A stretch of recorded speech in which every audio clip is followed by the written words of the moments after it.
प्रभु जीशु ख्रीष्ट नाम रे प्रेज द लॉर्ड। मु आपण मन सहित किछि मु कथा हेबाकु चाहे। आज अनेक जगह अनेक अनेक प्रोग्राम्स गुड़ाक थाए जोटा कि आज समाज को बहुत प्रभावित कर मु विशेष कर कहबी कि आमर क्रिस्टियन लोक माने जीशुकर लोक माने कि प्रकार रहिबा आवश्यक। मु अनेक जगह जाए देखे जे चर्च रे जीवा लोक कम आउ बाहर खाद्य जो प्रस्तुत हो सारा पर खाइबा निमंते सेटारे बहुत उपस्थित रहती। तो मु ए विषय मान को कथा कहबाक चाहे। आउ अनेक मीटिंग रे जीवी पुओ झियो माने प्रार्थना करला बेलू से माने आखि बुझंती नहीं कि प्रार्थना करते नहीं। आखि जदि बुझु ना ताहले से तो प्रार्थना करूँ। देखो आज आम केमितिका विषय को आम शुणी पार्छु कि देखी पार्छु निजे आपण मैंने जोटार गले देखु प्रार्थनाकारी मैंने अल्प ही थे जो मैंने कि निज हृदय देकी प्रार्थना करुवे। आउ से ही प्रोग्राम से हो कि दुख गर हो कि जेकोसी विषय भी हो पृथ्वी थिला समय आम गाँ गहली मन भी देखी पार्छु। अनेक लोक जो रुंडा होती से आसले अनेक दुख विषय को से प्रकाश कराकरी कि बहुत दुखित हुंती। आमर जीशुकर लोक माने जो माने कि क्रिस्टियन माने जीशुकर लोक माने मु एक्सप्लेन करूची। तो आज आम बुझी पारुथि आपण माने मु कोन कहबाकू चाहूची।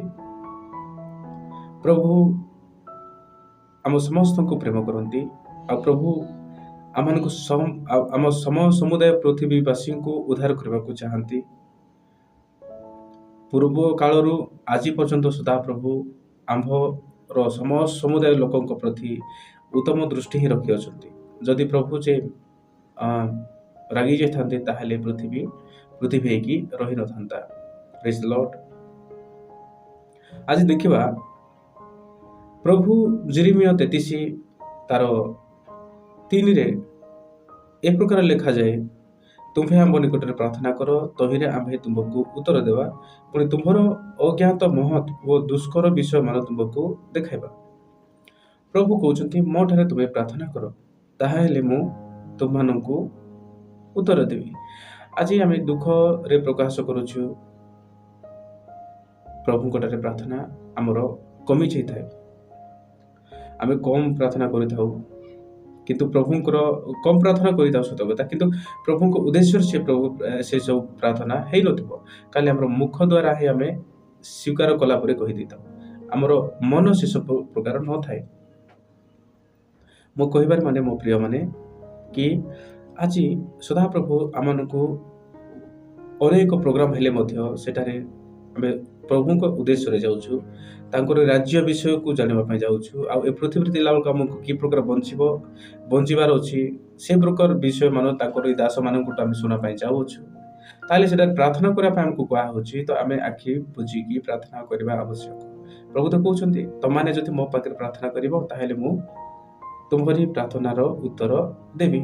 आज आमे अनेक मीटिंग गले कोन हिला जदि आमे प्रार्थना करनु प्रभु सहित कथबार्ता करनु ताहले सेटा वृद्धारे पड़ी जाउछि। आउ गोटे विषय भोजी भात जोटारे हेउथबो सेटारे चर्च जीवा लोक कम आउ खाइबा समय अनेक देखंतु चर्च रे हेउछि जीवंत आहार दिया जाउछि पुना जाउछि। ताहाकु जो व्यक्ति ग्रहण करिवो आउ जो व्यक्ति श्रवण करितिबो आउ से श्रवण द्वारा तार जदि से प्रकार कार्य जदि परिचालित हुए ताहले से जीवन को पाइला आउ केबे लाइफ सारा से आउ भोक उपास की रहिबो नाही। आउ भोजी सरला भोजी हेला बेलू जो मैंने जाकर खाइबा को जानती से अल्प समय बेसी ना 4-5 घंटा पर जो खाद्य खाइतिले जो आशा खाइतिले से आशा रो खाद्य जीरी जाउछि। मो काहाको एटा कहार हृदय रे बादु बोली मो कहू नै। निज आखिरे जहाँ मु प्रकाश कले नाउ निजको जितकी बाधुची से विषय को आपण मानक निकट प्रकाश करूची। आपण माने देखंतु आज आमे केउ परिस्थिति रे अछु। ପ୍ରଭୁଙ୍କର ନିକଟବର୍ତ୍ତୀ ଅଛୁ ନା? ଆଜି ପ୍ରଭୁଙ୍କର ଯେଉଁ ଖାଦ୍ୟକୁ ଆମକୁ ଭୋକରେ ରଖିବ ନାହିଁ, ଈଶ୍ୱରଙ୍କର ବାକ୍ୟ। ଅନେକ ଲୋକ ତ କହନ୍ତି କ'ଣ ସେଟା ଗୋଟେ ଖାଦ୍ୟ, ବାଇବଲ ଗୋଟେ ଖାଦ୍ୟ କି, ଆଉ ବାଇବଲର ବଚନ ଗୋଟେ ଖାଦ୍ୟ କି, ଏହା କହନ୍ତି। ତ ଆମେ ସମସ୍ତେ ପ୍ରତ୍ୟେକ ଜାଣିଅଛୁ କି ଈଶ୍ୱରଙ୍କର ବାକ୍ୟ ହିଁ ଆମମାନଙ୍କର ନିମନ୍ତେ ଖାଦ୍ୟ ଅଟେ। ଏହାଟା ହେଉଛି ଆମମାନଙ୍କର ଆତ୍ମିକ ଖାଦ୍ୟ ବୋଲି ଆମେ ଜାଣିଛୁ। ତା ସତ୍ତ୍ୱେ ଆମେ ଚର୍ଚ୍ଚକୁ ଆଟେଣ୍ଡ କରୁ। ମୁଁ ଅନୁରୋଧ କରେ ମୋ ପ୍ରିୟମାନେ, ଆଜି ଯେକୌଣସି ପ୍ରୋଗ୍ରାମ ବି ଯାଆନ୍ତୁ, ଯେକୌଣସି ମିଟିଂ କିମ୍ବା ବିବାହ ଭୋଜରେ ବି ଯାଆନ୍ତୁ, କେବଳ ସେଠାରେ ଯଦି ସଦାପ୍ରଭୁଙ୍କର ଉପସ୍ଥିତି ହୋଇଥାଏ ତାହେଲେ ସେଠାରେ ଆଟେଣ୍ଡ କରିବା ପାଇଁ ଯାଆନ୍ତୁ, ଆଉ ସେଠାରେ ପ୍ରାର୍ଥନା କରିବା ପାଇଁ ଶିଖନ୍ତୁ। ପ୍ରାର୍ଥନା କରିବାରେ ସେମାନଙ୍କ ସହିତ ସହଯୋଗ କରନ୍ତୁ। ପ୍ରଭୁ ଏ ପ୍ରକାର କଲେ ଆମମାନଙ୍କୁ କେତେ ଯେ ଅନୁଗ୍ରହ କରିବେ ନାହିଁ, ଆମେ କରିପାରୁନୁ। ଆଜି ଆମର ଯୁବା ଯୁବତୀମାନଙ୍କୁ ଦେଖିବା, ସେମାନେ ତ ଅନେକ ଖେଳକୁଦରେ ପଳାଇ ଯାଉଛନ୍ତି। ଆଜି ଅନେକ ଲୋକ ଅନଲାଇନ୍ ମାଧ୍ୟମରେ, ଫୋନରେ ମଧ୍ୟ, ମୋବାଇଲରେ, ନିଜର ଲ୍ୟାପଟପ୍ରେ, ସବୁ ଟିଭିରେ ଏହି ପ୍ରକାର ବ୍ୟସ୍ତତା କରି ପକାଉଛନ୍ତି। ଆଜି ସମୟ ଅଛି ଅଳ୍ପ ସମୟ ପାଇଁ, ସମୟ ବାର ବାର ପ୍ରତ୍ୟେକ ମନୁଷ୍ୟମାନଙ୍କ ପାଇଁ ଆସିବ ନାହିଁ। ଏଥିପାଇଁ ଆମେ କ'ଣ, ପ୍ରଭୁ ପୃଥିବୀରେ ଥିବା ପର୍ଯ୍ୟନ୍ତ ଆମେ କ'ଣ କରିବା ନ କରିବା ଏହା ଚାହାନ୍ତି ନାହିଁ। ପ୍ରଭୁ ଏହା ଚାହାନ୍ତି କି ଆମେ ତାଙ୍କରି ପ୍ରଶଂସା କରିବା। ତ ତାଙ୍କର ପ୍ରଶଂସାର ବିଷୟମାନ ଆମେ କରି ପକାଉଛୁ କି? କେବେ କେବେ ଆମେ ଭୋଜି ଭାତରେ ହେଲା ବେଳକୁ ଆମର ଆଖପାଖ ଗାଁ ଲୋକ ସମସ୍ତେ ଆସିଥିବେ, ସେମାନଙ୍କ ସହିତ ଆମେ ପ୍ରାର୍ଥନାରେ ଯଦି ଯୋଗ ଦେବା ତାହେଲେ କେତେ ବଡ଼ ଉତ୍ତମର ବିଷୟ ଅଟେ, ହଁ କି ନାହିଁ? କେତେ ବଡ଼ ଉତ୍ତମର ବିଷୟ ହେବ। ପ୍ରଭୁ ଆଉ ଅଧିକ ଗୌରବ କରିବେ, ପ୍ରଶଂସା ହେବେ। କିନ୍ତୁ ସେସବୁ ଆମେ କରିପାରୁନା। ଆଜି ପ୍ରଭୁ କହିଲେ ଆମ ନିକଟରେ ପ୍ରାର୍ଥନା କର, ତହିଁରେ ଆମେ ତୁମକୁ ଉତ୍ତର ଦେବା। ଆଜି ଯେକୌଣସି ଜାଗାରେ ଗଲେ ମଧ୍ୟ, ମଶାଣୀକୁ ମଧ୍ୟ ଯାଆନ୍ତୁ, ଶବକୁ କବର ଦେବା ନିମନ୍ତେ, ସେଟା ଯଦି ପ୍ରାର୍ଥନା ହେଉଛି ତାହେଲେ ପ୍ରାର୍ଥନାରେ ସହଯୋଗ କରନ୍ତୁ। ପ୍ରଭୁ ଆପଣମାନଙ୍କୁ ଆଶୀର୍ବାଦ କରିବେ।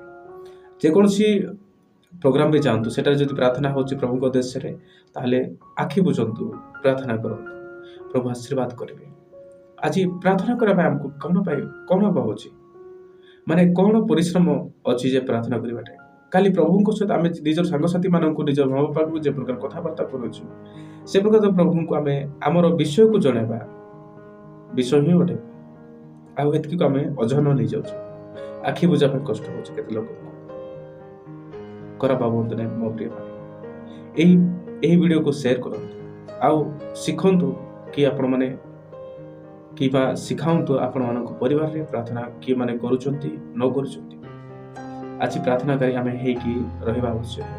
ପ୍ରଭୁ ଯେ କହୁଛନ୍ତି ନିରନ୍ତର ପ୍ରାର୍ଥନା କରିବା ପାଇଁ ଆମମାନଙ୍କୁ କହିଛନ୍ତି, ତାମାନେ ଆମେ ପ୍ରାର୍ଥନା କରିବା ଆବଶ୍ୟକ ହିଁ ଅଟେ। ପ୍ରଭୁଙ୍କର ମହିମା ହେଉ। ଆଉ ଅନେକଙ୍କୁ ସେୟାର କରନ୍ତୁ। ଆଉ ଯଦି ମୁଁ ଭୁଲ ବି କହିଥାଏ ତାହେଲେ ପ୍ରଭୁ ଆମ ସମସ୍ତଙ୍କୁ ମୋତେ ବି କ୍ଷମା କରନ୍ତୁ। ଆଉ ଆପଣମାନେ ମୋ ନିମନ୍ତେ ପ୍ରାର୍ଥନା କରନ୍ତୁ, ଯେ ପ୍ରକାର କି ଆଗାମୀ ଦିନମାନଙ୍କର ଉତ୍ତମ ବିଷୟମାନ ମୁଁ କହିପାରିବି। ଏହି ପଠିତ ବାକ୍ୟ ଆଉ ଏହି ପଠିତ ସନ୍ଦେଶ ଦେଇ ସଦାପ୍ରଭୁ ଆଶୀର୍ବାଦ କରନ୍ତୁ ଆମ ସମସ୍ତଙ୍କୁ। ଆମେନ୍। ପ୍ରେଜ୍ ଦ ଲର୍ଡ।